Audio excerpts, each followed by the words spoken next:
Paz, irmãos. Muito bom estar aqui com vocês.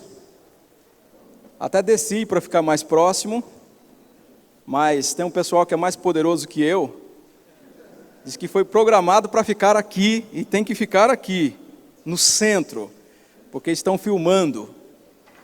Então a gente retornou aqui, vamos ficar um pouco distantes, mas será um momento aqui importante, onde nós vamos discorrer também acerca dos temas propostos, e nós agradecemos a Deus por esta oportunidade, agradecemos à Convenção Paulista, pastor Alex, também ao Mateus, eu não sei se o Mateus está por aí. Mateus fez certinho, cobrou o pessoal no tempo certo, bateu sempre ali, tem que entregar nos prazos, e eu tenho certeza que foi corrido para todo o pessoal da organização, e eu agradeço que o Mateus fez, o convite, assim como todos os pastores aqui da nossa convenção. Nós vamos falar, na sequência, sobre...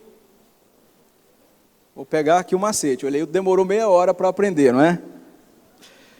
Bom, nós vamos falar sobre liderança vibrante no contexto pastoral, que faz parte daquele bloco Abraçar, né, aqui do livro que nós recebemos. E nós temos 1 hora, como já está avançado, então a gente vai ter que correr para compactar ali em 50 minutos, tá bom?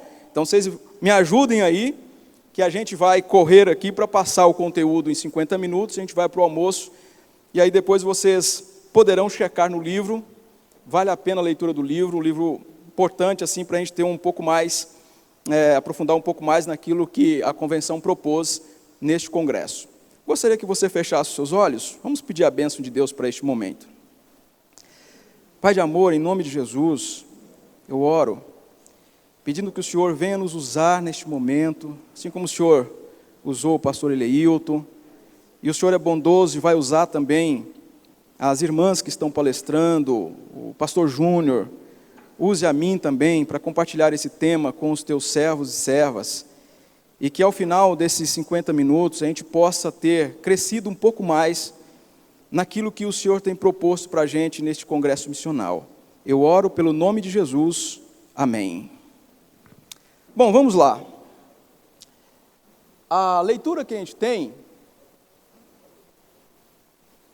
Será que está com o mesmo problema? Gabriel, conserta aí para nós.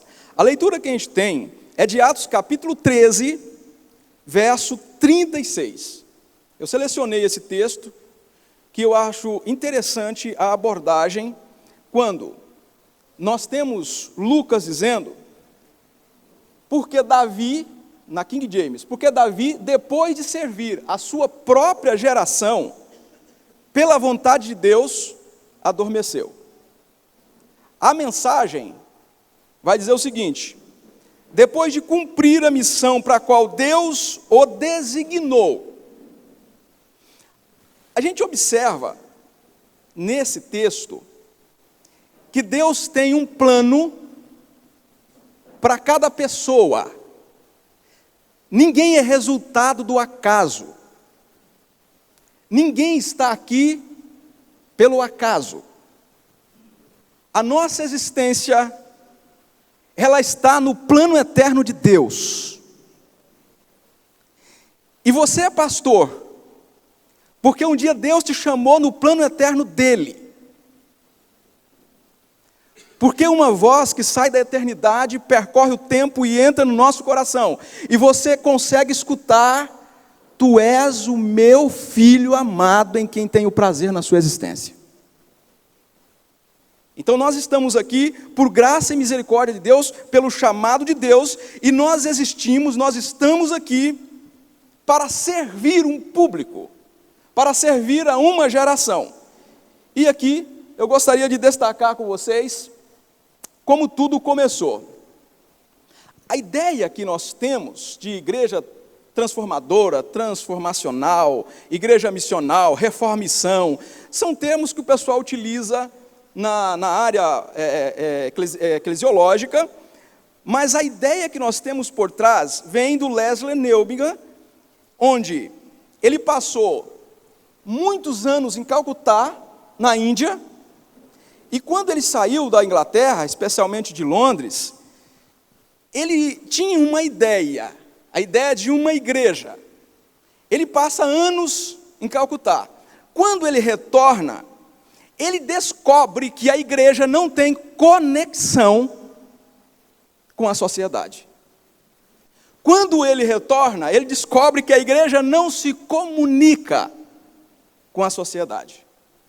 Então ele começa a estudar numa cidade como Londres, milhões de habitantes, dialetos, idiomas sendo falados, como esta igreja se torna relevante para o seu contexto, como esta igreja consegue influenciar as pessoas ao seu redor. E esta preocupação, ela impactou o estudo da presença e da marca da igreja de Jesus a partir das análises que Neuberg faz. Então, como começa este movimento? Começa com ele, e o termo não é novo, o termo é muito antigo, só que está sendo redescoberto no Brasil. A gente fala de igreja missional, às vezes algumas pessoas ficam assustadas com os termos, pensam que as doutrinas da igreja serão mudadas, que as coisas serão alteradas, mas a ideia não é mudar a essência, a ideia é mudar a forma. A ideia não é mudar o presente, mas o embrulho do presente. Podemos mudar o embrulho do presente? Sim ou não? E o presente, podemos mudar? Não. Foi esta a proposta dele. Olha, o evangelho é o presente, o evangelho não se muda.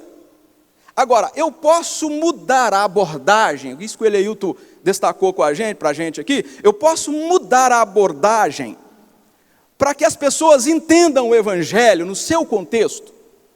Sim. Então, a partir daí, nós tivemos um estudo um pouco mais detalhado. Então, ele propõe uma mudança. E nesta mudança, a igreja precisa se relacionar com o bairro. Pense comigo, olha, o bairro tem uma agenda. Cosmópolis tem uma agenda. E Cosmópolis é hostil à igreja adventista da promessa.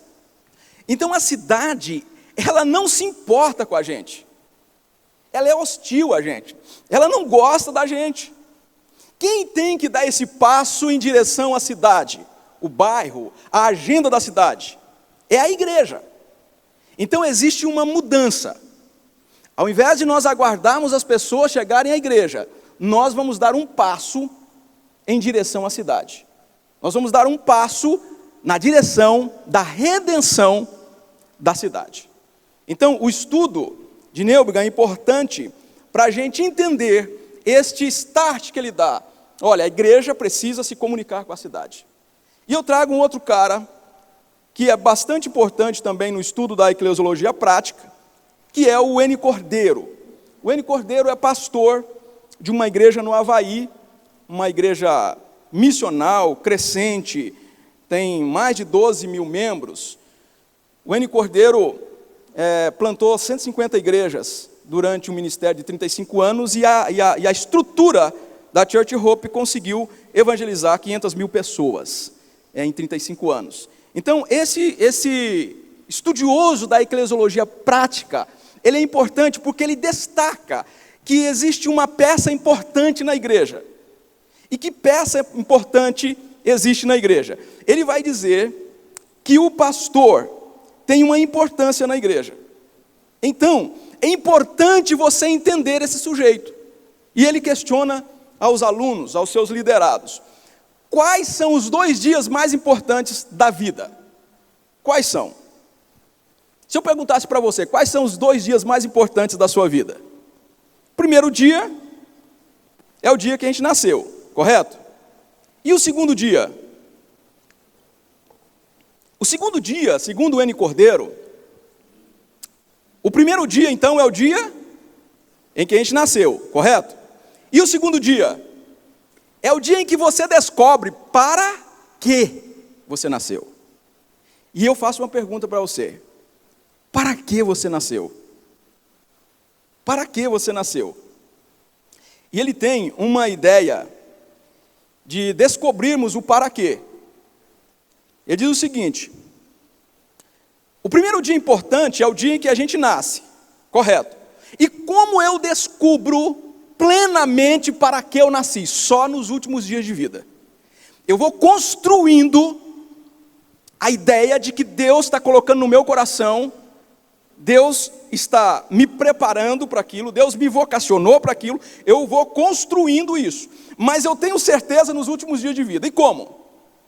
Ele vai dizer o seguinte: se você pensa em se jubilar como pastor, comprar uma chácara lá em Atibaia, ter um lago e pescar tilápia, ele diz que não tem nada errado em pescar tilápia. Tá certo? Não tem nada errado. Mas se você pensa em trabalhar 35 anos no ministério pastoral, comprar uma chácara com um lago e pescar tilápia, e você vai o primeiro dia, coloca a isca, joga lá no lago, pesca uma tilápia, tira foto, posta no Facebook, manda para os seus netos, conta para todo mundo que você é um grande pescador. Ele diz que não tem nada em pescar tilápia o primeiro dia, não tem nada em pescar tilápia o segundo dia. Mas se uma semana depois você estiver se encantando com a pesca de tilápia, você nasceu para pescar tilápia, você não nasceu para ser pastor. Ah, mas eu não gosto de pescar, eu vou comprar uma moto Harley Davidson e eu vou arrumar um grupo de motoqueiros e vou pegar em Anguera, a Bandeirantes e vou... Não tem nada errado, pode se aposentar e andar de Harley Davidson. Só que, uma semana depois, se você estiver encantado com a Harley Davidson, ele vai dizer, ou você nasceu para ser motoqueiro, ou você nasceu para ser mecânico de Harley Davidson, não nasceu para ser pastor. Aquilo que te encanta 1, 2 semanas depois da aposentadoria. É isso que diz para que você nasceu. E aí, se você se aposentar e depois de uma semana, o seu coração ainda vibrar por conta da igreja, você se lembrar ainda dos cultos, do discipulado, do pequeno grupo, da amizade entre os irmãos, e o seu coração vibrar para esse negócio, você nasceu para ser pastor, amém? E se isso não acontecer, você não nasceu para isso. Você não nasceu para isso. Então é importante descobrir para que você nasceu. E aqui vai a importância de você descobrir qual é o dom que Deus te deu, dom ministerial, a vocação dos dons ministeriais, a ideia ali do ministério quíntuplo de Efésios 5:11. Todos aqui sabem qual é o dom ministerial? Por exemplo, quem é apóstolo aqui? Quem se considera apóstolo? A luz está... É o Mateus, a luz está... Isso, tem um apóstolo. Tem um apóstolo. Pastor Felipe é apóstolo. Quem mais aqui? Quem é profeta? Levanta a mão, Rivaldo, você é profeta. Ele não levanta, mas Rivaldo é profeta. Quem é evangelista? Olha, evangelista. O dito é evangelista. Quem é pastor? Olha aí, alguns pastores aqui. Quem é mestre? Além do Eleilton, quem é mestre? Gente, descobrir o seu dom, isso vai encher o seu coração. Por quê? Porque é duro você. Eu falava com o Felipe, o mestre é o seguinte, ó, o sujeito que é mestre, você está conversando com ele, e a cabeça do mestre está assim, olha, a irmã está contando a história de um gato que faleceu, que morreu, o gato morreu, e ela já te contou 4 vezes a história do gato. Você não suporta mais, você está com síndrome de gato.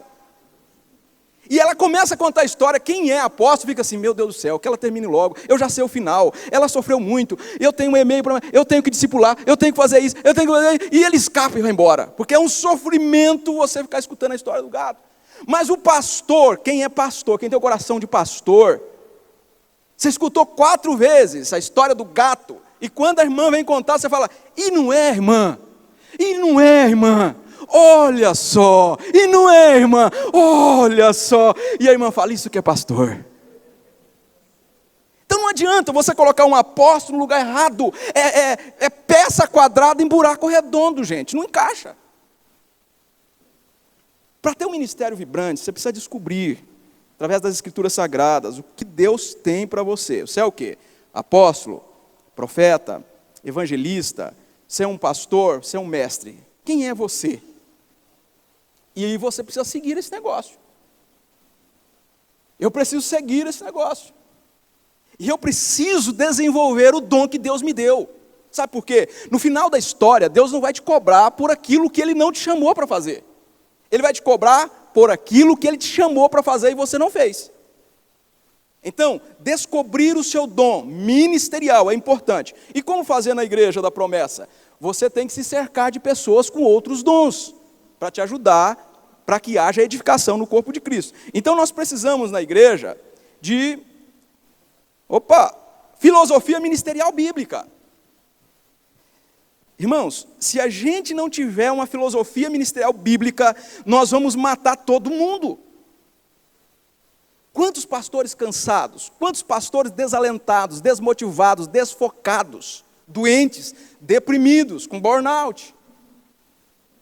É necessário ter uma filosofia ministerial bíblica. Olha, se a igreja tem uma filosofia eclesiástica proposta lá por Leslie Neubin, eu preciso ter uma filosofia ministerial bíblica. O que a Bíblia diz para o meu ministério. E eu vou desenvolver. E aquilo que eu não tenho habilidade, eu vou trazer pessoas capacitadas para me ajudar. E aqui eu trago uma ideia do Tim Keller. Tim Keller é pastor daquela igreja importante, da Redeemer, em Nova York. Ele diz o seguinte: o pastor é a pessoa mais importante na estrutura de uma igreja relevante. Se o pastor é a peça mais importante, nós temos que cuidar primeiramente de quem? Qual é o objeto do nosso cuidado? A Convenção Paulista, ela tem um ativo importante. Qual é esse ativo?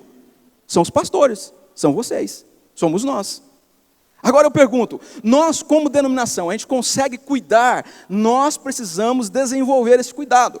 O livro nos desafia a cuidar dos pastores, para que haja uma liderança relevante, uma liderança corajosa, ou uma liderança vibrante. Então o pastor é essa peça importante, e ele deve ser considerado no contexto da igreja. Aqui nós temos o livro que vocês já têm em mãos, e o Sérgio Queiroz, é esse irmão aqui de cima, ele plantou uma igreja importante, uma igreja já passa de 5 mil crentes hoje, e juntamente com Stetzer, eles realizam essa ampla pesquisa no Brasil, o Eleilton já mencionou, que nós temos alguns resultados desta pesquisa. E esses resultados eu gostaria de passar aqui para vocês. Quais são os resultados que a gente tem no livro, nessa parte de uma liderança vibrante? Eles trabalham a ideia de que tem uma liderança posicional. Qual é esta liderança posicional? A liderança posicional, ela vai dizer o seguinte: olha, eu sou pastor, ou eu sou apóstolo, eu sou bispo, eu sou diácono, eu sou presbítero, eu tenho uma titulação, você tem que me tratar pelo título, pela minha posição. A denominação me colocou em um determinado lugar. Há uma distância entre o pastor posicional e os membros ou liderados. Uma vez que nós temos alguns rótulos, eu tenho uma distância devido à posição que esse pastor, que esse líder tem de mim. Qual é a proposta para uma igreja relevante, para uma liderança relevante, para que haja na igreja uma participação ampla e a minha liderança seja vibrante? Eu preciso ser seguido não pelo título, mas pelo exemplo que eu dou, por quem eu sou. Então, a ideia é que nas igrejas que transformam o bairro, os líderes demonstram paixão por Deus e por seu reino. São líderes que encarnam o evangelho. Por exemplo, Jesus era tratado por titulações? Não. As roupas de Jesus eram importantes? Não. Pastor na época de Jesus não tinha roupa, indumentária importante. E aí nós vamos ver que o exemplo que a gente tem é Cristo. Então, líderes de igrejas que transformam, que têm uma liderança impactante, vibrante, que marca o bairro, que marca a sociedade, que marca a igreja, são líderes que têm paixão por Deus e pelo seu reino. Eles são seguidos muito mais, como eu falei para vocês, pelo exemplo. Além disso, são líderes que buscam meios de engajar todos os membros da igreja em oportunidades de liderança efetiva no cumprimento da missão de Deus. Uma igreja, por exemplo, que tem 100 crentes, qual é a base? Quantos líderes nós temos hoje numa igreja adventista da promessa com 100 crentes, mais ou menos? Quantos líderes? 5? 25? Quem mais?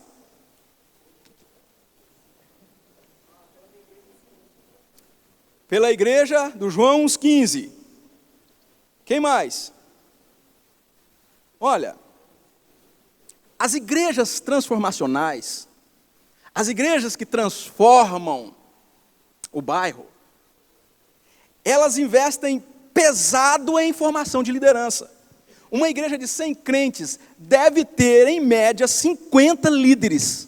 50 líderes se você quer transformar o bairro. 50 líderes se você quer ter uma liderança relevante. Então, há uma dificuldade que nós temos na formação de liderança. Nós temos essa dificuldade. Essas igrejas trabalham pesado com a formação de liderança. E aqui nós encontramos, no destaque aqui, olha, esses pastores com liderança vibrante, eles desenvolvem líderes a partir do chamado dos seus dons. Ora, se o pastor sabe qual é o seu dom, eu desenvolvo líderes, eu ajudo, eu capacito líderes a partir dos dons que as pessoas têm. E aqui nós temos um problema sério na formação pastoral. Por exemplo, a minha turma de seminário, nós éramos em 6. Um pastor passou na cidade de onde eu era, e ele disse assim, olha, tem uma vaga no seminário, quer ir para o seminário? Eu disse, eu quero. Falei, então tá bom. 60 dias se passaram. Aí o pastor chega e diz assim, olha, se prepare que você vai para o seminário. Quando? A semana que vem. Eu vendi tudo que eu podia vender, peguei um ônibus e vim para o seminário. Quando eu cheguei ao seminário, eu encontrei um pastor e disse assim, filho, você chegou no tempo errado, não era agora não. Era daqui tanto tempo que vai começar a sua turma. Mas você pode ficar. E eu fiquei no seminário lá. Talvez 1 mês e meio, 2 meses. Estudei, voltei para fazer o estágio. Da minha turma de 6, nós temos apenas, só eu estou no ministério. Os demais não estão no ministério. Há um cálculo nosso que a gente gasta, olha, por volta de uns 70 mil para formar um pastor no seminário, para que esse pastor, para cumprir o estágio pastoral, dá em torno de uns 70 mil. Só a minha turma gastou 350 mil da igreja. E na sua turma, Alex? E na sua turma, Eleilton? E na sua turma? Quantos entraram no seminário e não estão? Por quê? As igrejas transformacionais, elas formam pastores a partir da prática. Como que acontece isso? Aqui em Cosmópolis tem uma pessoa interessada no ministério pastoral, deu provas para a comunidade, então esta pessoa é treinada pelo pastor local durante 1 ano. 1 ano ela é treinada pelo pastor local, depois de 1 ano, ela vai para o seminário para receber a teoria, que é a parte teológica. Depois de 1 ano na parte teológica, ela volta para a mesma igreja para continuar a prática. Então ela começa na prática, vai para a teoria, volta para a prática. O índice de desistência é muito pequeno. Mas vocês concordam que a gente começa na teoria, o pessoal vai para o seminário, chega na igreja, entendendo tudo de grego, de hebraico, de aramaico. Outro dia encontrei um velhinho, lá em Campo Grande, e ele falou assim: pastor, chega de gia na igreja, é teologia, eu não aguento mais escutar. Porque a pessoa vai para o seminário, ela volta com a teoria. Então, como nós devemos desenvolver o ministério? Nós devemos sair da prática, o pastor, o missionário, a missionária, sai da prática para receber a orientação e volta para a prática. E o que acontece quando nós fazemos este processo? É aquilo que Jesus fala lá em João, capítulo 20, versículo 21. João, capítulo 20, versículo 21. Diz assim: paz seja com vocês. Assim como o Pai me enviou, eu os envio. Nós vamos enviar essas pessoas para que elas possam pregar o Evangelho, serem relevantes. E aí eu pergunto a vocês, quantos pregadores nós temos na Igreja Adventista da Promessa, que são, digamos assim, pregadores de renome nacional, que prega em todas, que está em todo o congresso, que está em toda a Assembleia Geral, que está em todos os encontros promessistas? Quantos pastores nós temos? Quantos pregadores além do Rivaldo? Quantos? Quantos mais ou menos? Se contar bem, não é? A gente não enche as duas mãos.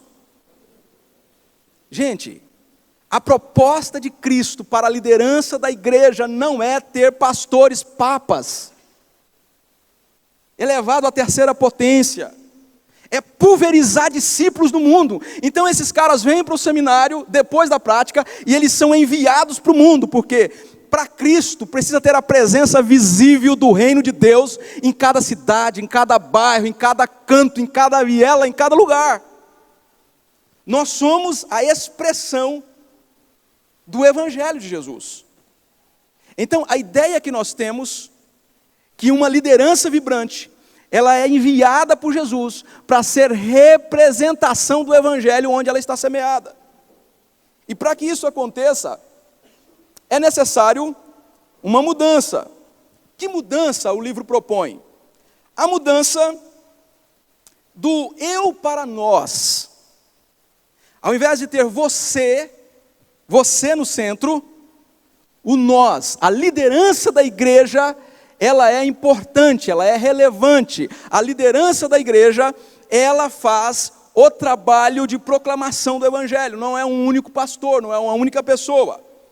Uma outra mudança, de um pastor centralizado para um pastor descentralizado. Uma outra mudança, de uma igreja local, olha, a igreja local foca na igreja local. O que faz sentido para o ministério e para a liderança é a igreja local. Agora, quem trabalha a ideia de uma igreja local não perde a perspectiva de uma igreja global. Porque em Atos 1:8, a liderança ou a proclamação do Evangelho é simultânea, é aqui e lá. Então nós precisamos mudar do eu para nós, líderes, muitos líderes. Nós precisamos descentralizar o poder do pastor para a liderança, e nós temos que pensar numa igreja local com a perspectiva da obra global. Ou seja, eu estou na igreja de Cosmópolis, eu participo dessa igreja, essa igreja é relevante, ela é missional, mas ela também pensa na obra mundial, o que acontece nos outros lugares. Nós somos conectados por conta do Evangelho. E aí nós temos um modelo de liderança. Qual é o nosso modelo de liderança? O nosso modelo de liderança é Jesus. Jesus é o nosso modelo. E quais as características que nós encontramos em Jesus? A primeira dela, Jesus investiu em pessoas. Jesus investiu em pessoas. Para Jesus, pessoas são importantes. Relacionamentos são importantes. Conexões são importantes com pessoas. Em 1 Tessalonicenses 2:4, nós vamos ter a ideia ali de que a palavra de Deus foi confiada a pessoas. Então, o ministério do Senhor Jesus foi um ministério focado em pessoas. Ele investiu em pessoas. Ele levou a mensagem para pessoas. Ele fez vínculos com pessoas. Então, o nosso exemplo de liderança é liderança que impacta, que faz o coração das pessoas se entusiasmarem, é quando nós investimos em pessoas. Segundo lugar, nós temos a visão. A visão. Jesus enxergava longe. Eu pergunto a vocês, se Jesus olhasse para uma floresta, o que ele enxergava quando ele olhava para uma floresta? Quando Jesus olhava para uma floresta, será que ele enxergava folhas, flores, troncos, galhos? O que Jesus enxergava? Quando nós olhamos para uma floresta, o que nós enxergamos? A impressão que eu tenho, irmãos, que quando Jesus olhava para uma floresta, ele não enxergava floresta, ele enxergava móveis, ele enxergava pontes, ele enxergava casas construídas com a madeira da floresta, porque Jesus enxergava longe. Uma liderança vibrante precisa ter visão. Diga comigo, visão. Visão. E Jesus teve visão, lá em João 17:20, Pai, não te peço apenas por esses discípulos, mas também por todos aqueles que crerão em mim por meio da mensagem deles. Jesus não enxergou um grupo de discípulos, Jesus enxergou milhões de pessoas no tempo e na história. Jesus enxergou a gente hoje. Jesus enxerga no tempo daqui a 100 anos. Jesus enxerga multidões convertidas pelo poder e autoridade do nome dele. E eu pergunto a você, o que você enxerga quando olha para a sua igreja? Pessoas problemáticas, disfuncionais? O que você enxerga? Uma liderança vibrante precisa ter visão. E aqui eu tenho uma ideia do Bill Hybels. A visão é o retrato futuro que produz paixão nas pessoas. Se nós não temos visão, como as pessoas vão se engajar numa liderança? Se a gente não aponta o caminho, como as pessoas vão se engajar na liderança com a gente? Como elas vão entrar nesse negócio com a gente? Então, um aspecto importante é você se envolver com pessoas, gaste tempo com pessoas. Argamassa não vai para o céu, tijolo não vai para o céu. Essa estrutura não vai para o céu, mas pessoas vão para o céu, amém? Então você tem que se engajar com pessoas. E tem pessoas chatas? Tem. Tem pessoas que não descem nem com mel de abelha? Tem. Mas você tem que se esforçar. Precisa se engajar, precisa se esforçar para fazer amizade com as pessoas. Segundo lugar, visão. Tem que enxergar longe. Líderes aqui da Paulista precisam enxergar longe. Irmãos, a família real britânica faz projetos para daqui 100 anos. E eles não são eternos. Eles não mudam a eternidade. O Japão está lançando o tesouro do governo japonês, está lançando para 100 anos. Enquanto a gente está lançando tesouro direto aqui para 2037, eles estão lançando para 2100 e não sei quanto. E já tem um país lançando por tempo indeterminado. Nós precisamos olhar da perspectiva eterna. Visão. Terceiro lugar que nós encontramos em Jesus, nós encontramos missão. Jesus enviou pessoas em missão. O ambiente em torno de Jesus, irmãos, se parecia com uma rodoviária. Era discípulo chegando para falar como que foi a obra, era discípulo saindo. Nós podemos comparar esse negócio como uma nascente, onde a água brota, onde o negócio não para. Missão. As pessoas são engajadas na missão. Em quarto lugar, Jesus teve misericórdia das comunidades. Quando ele olha para Jerusalém, está lá em Lucas 19, versos 41 e 42, diz que ele chorou. por conta de Jerusalém.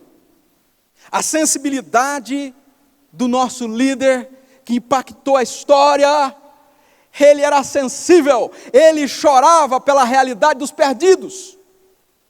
E aí, só para nós aqui, quantas vezes você já chorou por conta da sua cidade? Quantas vezes? Quantas vezes você entrou no seu quarto ou entrou lá no seu escritório e começou a chorar por causa da cidade?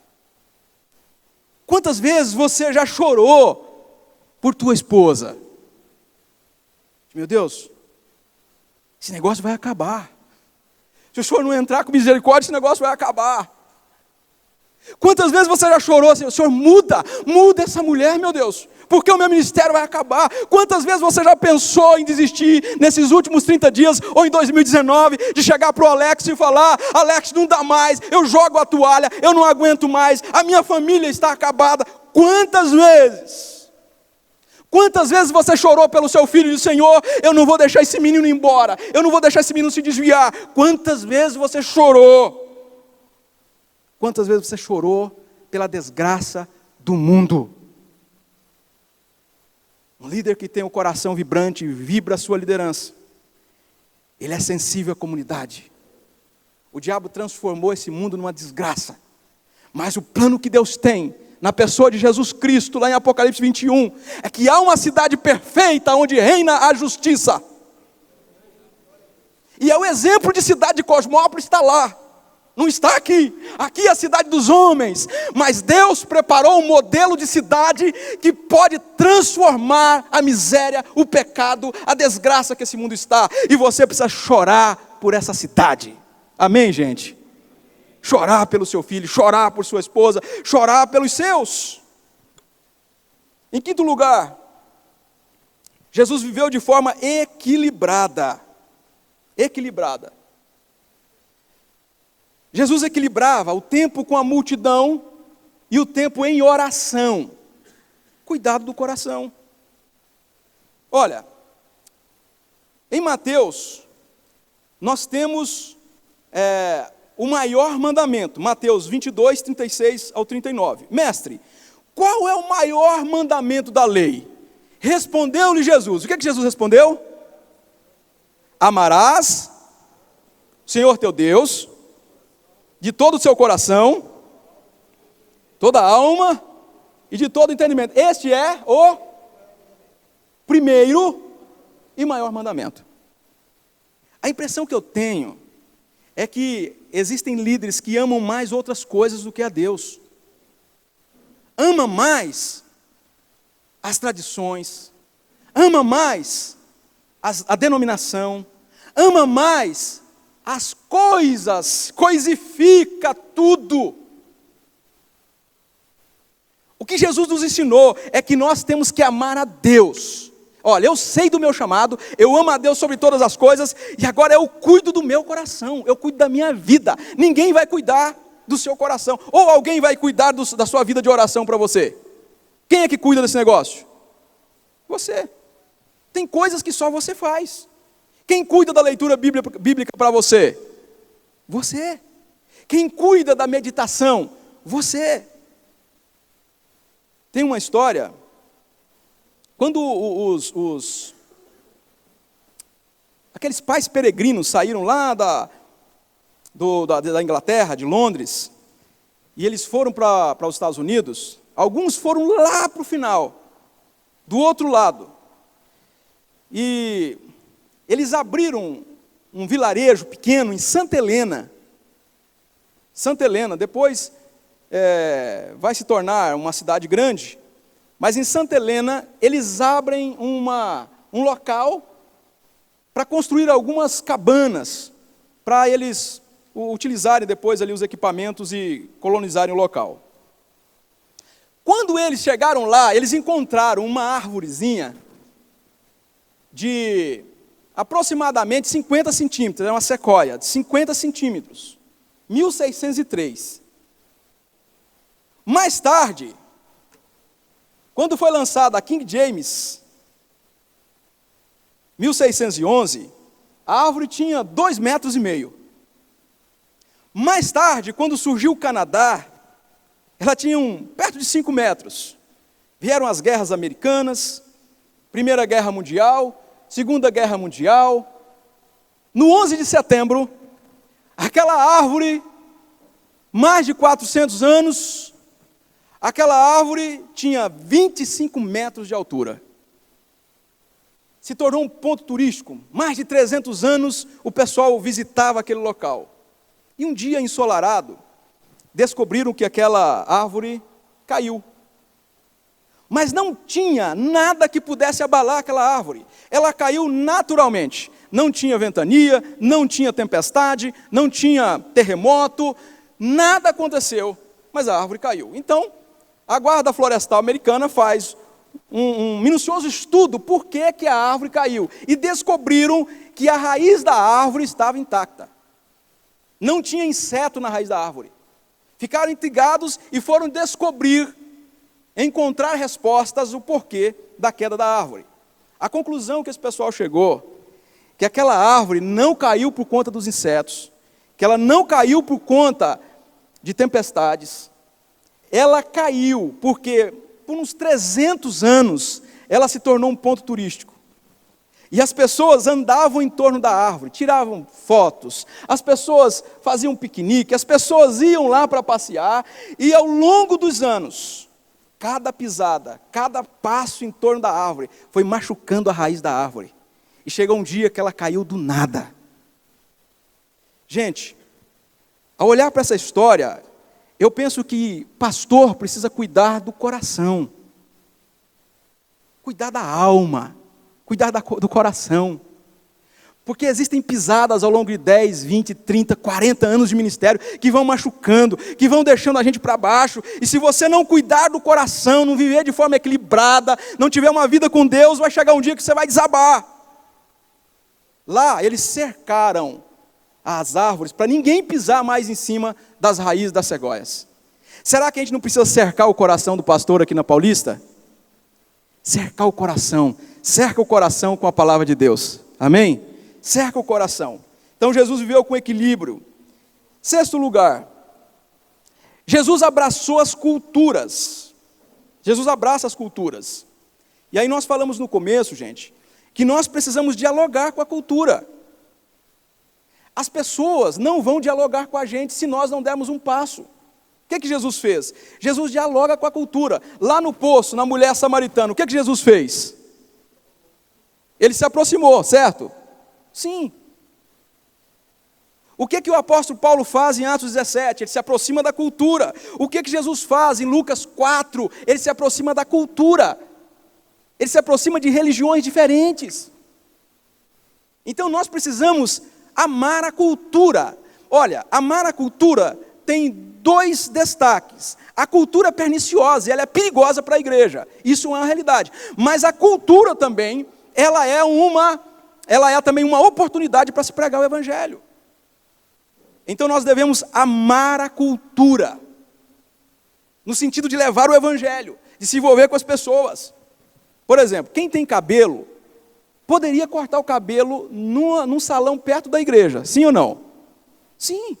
Onde é que tem história sobre o bairro? Onde? Salão, irmão. Fica ali meia hora no salão, você conhece toda a história. A gente é desconectado com o bairro. Comece a comprar pão na padaria do bairro, onde está a sua igreja. Comece a se envolver com o bairro. Jesus era envolvido com a cultura.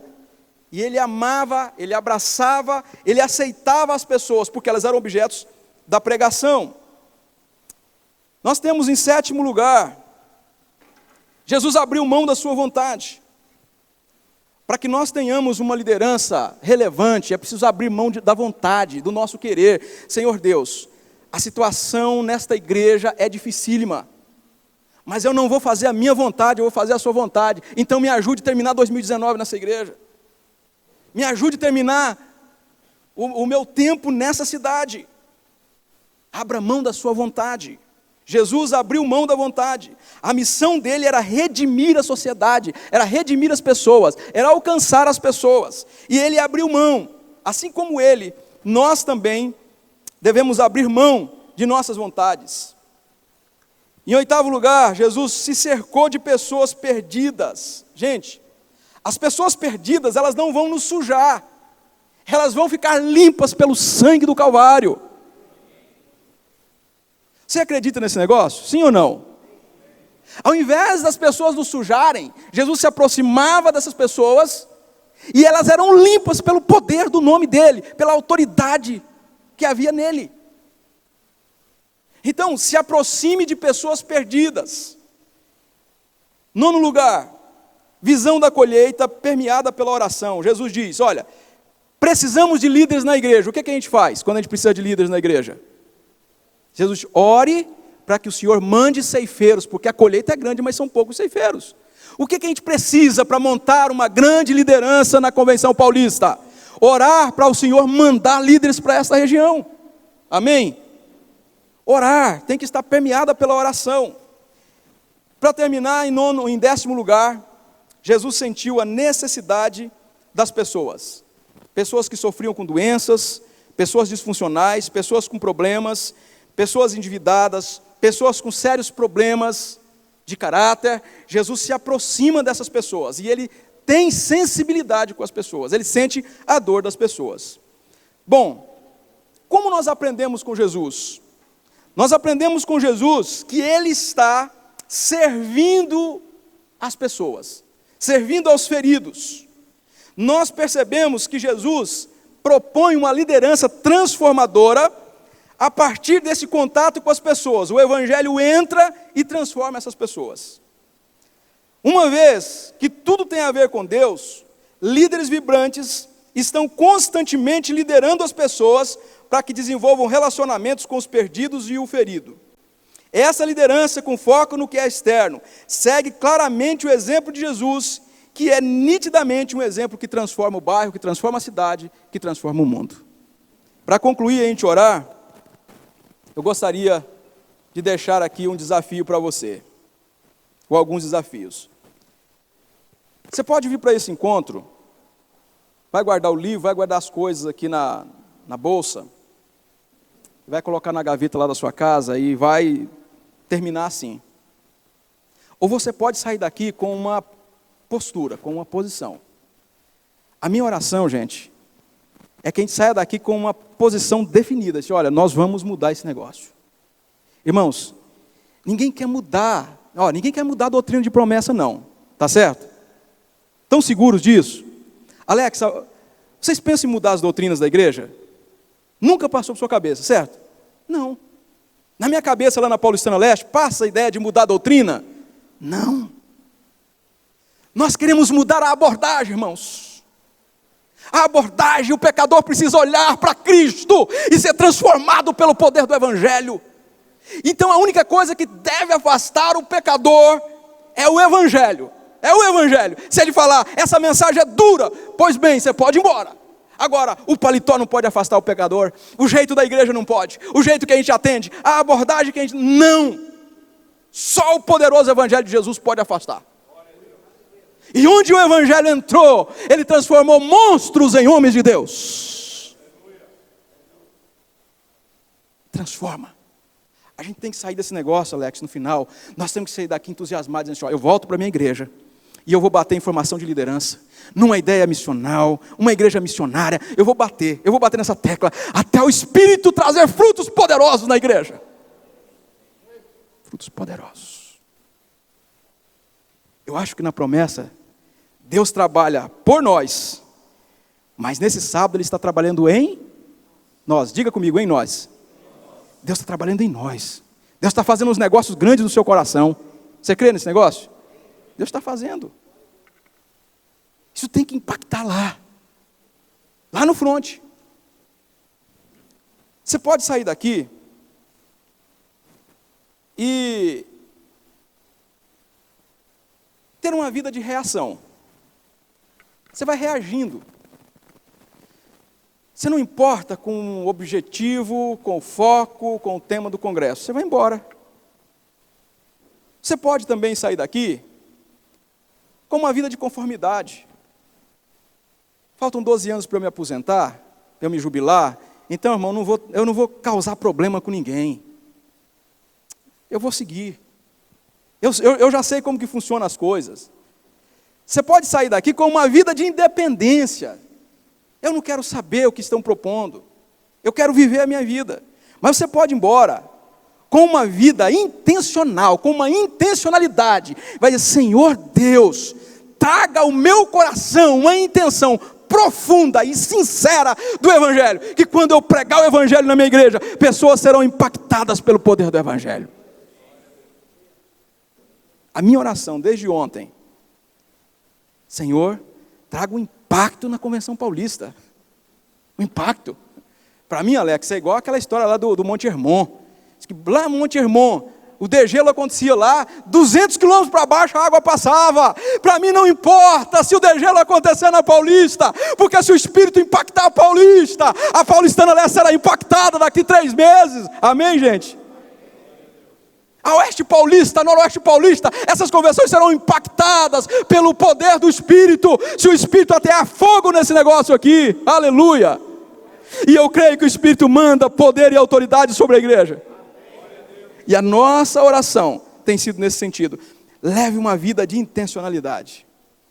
Para a gente orar, no dia 28 de agosto de 63, o pastor Martin Luther King fez uma marcha para Washington, nos Estados Unidos. Ele não sabia quantas pessoas estariam lá, mas ele fez. Ele foi lá para cantar, ele foi lá para proclamar, ele foi lá para discursar sobre aquela questão da segregação racial nos Estados Unidos, por liberdade, direitos e etc. Mas o que me deixa, assim, cativo a essa ideia do Luther King Jr., é que ele marcou uma marcha, num tempo onde não tinha Facebook, WhatsApp, internet, não tinha meios de comunicação como nós temos hoje. Ele marcou uma marcha e 250 mil pessoas foram lá. E não tinha a banda na proa, não tinha Rock in Rio, não tinha Jota Quest, não tinha grupo de louvor. Ele marcou e o pessoal foi lá. Sabe por quê? Porque quando ele começou a falar, ele não disse, eu tenho um plano estratégico. Eu tenho um projeto que vai mudar. Ele diz, eu tenho um sonho. Eu tenho um sonho. Eu tenho um sonho. E 250 mil pessoas marcharam para Washington por causa do sonho de um homem, Martin Luther King. Um homem. Meus irmãos, fique em pé por gentileza. As pessoas não seguem quem tem plano estratégico. As pessoas seguem quem tem sonhos. Você tem sonhos poderosos gerados pelo Espírito Santo no coração para a sua igreja? Você tem sonhos poderosos para a sua igreja local? Você tem sonhos para a Convenção Paulista?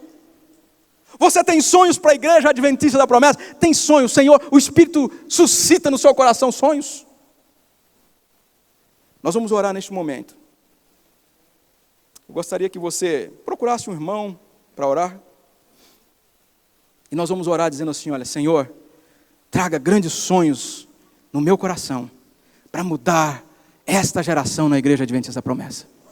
Sonhos, sonhos do seu trono, Senhor. Sonhos poderosos, Senhor. Sonhos para a mocidade da minha igreja, Senhor. Sonho para as mulheres, sonho para as crianças, sonho para a igreja, sonho para a denominação. Que nesta manhã o Espírito Santo gere sonhos poderosos da parte de Deus no coração de vocês, no meu coração. Fique perto do seu irmão, chegue perto do irmão aí onde você está. Procure um irmão aí para você orar. Procure esse irmão aí para você orar neste momento. Ore comigo. Pai, pelo nome do Senhor Jesus eu oro. Eu acredito que o Senhor está trabalhando em nós aqui. Esse tema é próprio para esse tempo, onde nós falamos que o Senhor pode nos dar líderes relevantes, impactantes, vibrantes, que vão impactar essa geração.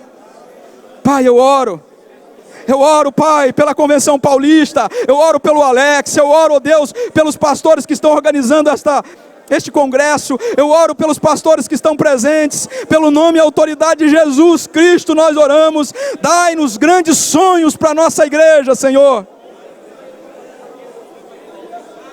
Aleluia. Muda o jeito de nós enxergarmos, Senhor. Redimensiona a visão, Senhor. Muda os nossos olhos, Senhor, assim como Cristo enxergava milhões e bilhões de pessoas no seu horizonte. Ajude a nossa igreja a enxergar milhares e milhares e milhares de pessoas que serão alcançadas por nós, serão alcançadas por nossa denominação. Aleluia. Eu oro, meu Deus, para que haja cura nos relacionamentos, relacionamentos curados pelo poder do Evangelho, vidas curadas pelo poder do Evangelho. Ó Senhor Deus Todo-Poderoso, perdoa o nosso pecado da omissão, perdoa os nossos pecados, Senhor. Quantas vezes nós nos distanciamos da missão, mas nesse sábado nós clamamos, nós suplicamos, pelo nome de Jesus, traga-nos a centralidade outra vez. Queremos fazer tudo para Ti nessa igreja, meu Deus. Esses pastores não querem mudar a doutrina, meu Deus. Esses meninos não querem mudar a doutrina, meu Deus. Eles não querem mudar a mensagem do Evangelho, meu Deus.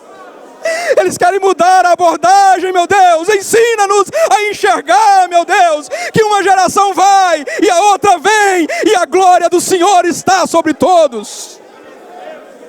Ensina-nos a enxergar, meu Deus, que nós precisamos de uma geração comprometida, meu Deus, que os nossos filhos têm que ser comprometidos, meu Deus, que as nossas famílias têm que ser comprometidas, meu Deus. Ensina-nos a enxergar, meu Deus. Abre os nossos olhos, Senhor. Abre os olhos da nossa denominação. Abre os olhos da nossa denominação. Abre os olhos da nossa denominação. Aleluia. Eu creio, meu Deus, que algo extraordinário está acontecendo em nós. E o Senhor vai trabalhar por nós daqui para frente, muito mais ainda. Porque tudo que a gente faz aqui é para o Seu Filho, Senhor. Tudo que a gente faz aqui é para Jesus. Tudo que a gente faz aqui é para Ele, Senhor. É para Ele, Senhor. Para Ele é a glória, para Ele é a honra, para Ele é o poder, para Ele é a autoridade, para todos.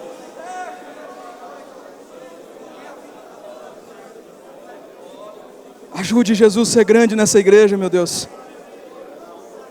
Essa mensagem poderosa do Evangelho ser grande. Levanta líderes que transformam, Deus, realidades. Aleluia. Levanta líderes poderosos pelo Teu Espírito, Senhor. Poderosos pelo Teu Espírito, como diz Zacarias. Não é por força nem por violência, mas é pelo Teu Espírito. Nós cremos nesse mover do Teu Espírito, Senhor, sobre a igreja da promessa. Ó Espírito, vem sobre nós, Espírito. Vem com poder sobre nós, Espírito. A promessa já sentiu o Seu toque poderoso, Espírito. No começo essa igreja crescia no poder do Teu Espírito. Ajude-nos a unir, ó Deus. Tudo que a gente está aprendendo aqui é um poder submisso. Há uma autoridade que é submissa à autoridade. A autoridade do Senhor. E leva o Evangelho, Senhor, através de nós. Pelo nome de Jesus. Amém. Graças a Deus.